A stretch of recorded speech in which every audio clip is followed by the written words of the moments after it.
আসসালামু আলাইকুম ওয়া রাহমাতুল্লাহি ওয়া বারাকাতুহু।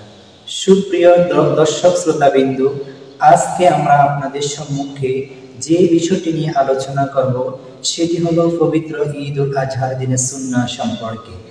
১ নম্বরে ঈদ উল আজহার দিন সকালে ভোরে ভোরে ঘুম থেকে ওঠা। ২ নম্বরে মহল্লার মসজিদে গিয়ে জামাতে পবিত্র ফজরের নামাজ আদায় করা। ৩ নম্বরে উত্তম রূপে গোসল করা। ৪ নম্বরে উত্তম কাপড় পরিধান করা। ৫ নম্বরে মিসওয়াক করা। ৬ নম্বরে আতর ব্যবহার করা। ৭ নম্বরে ঈদগাহে হেঁটে যাওয়া। ৮ নম্বরে ঈদগাহে এক রাস্তা দিয়ে যাওয়া, আরেক রাস্তা দিয়ে আসা।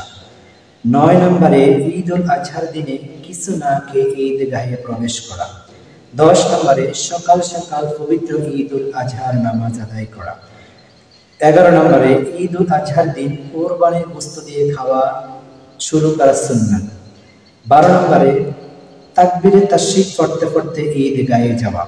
১৩ নম্বরে ঈদগাহে গিয়ে নামাজ শেষ করে মুসাফা মুআনাকা করে ঈদের আনন্দ ভাগাভাগি করা, শরীয়ত সম্মত খুশি প্রকাশ করা।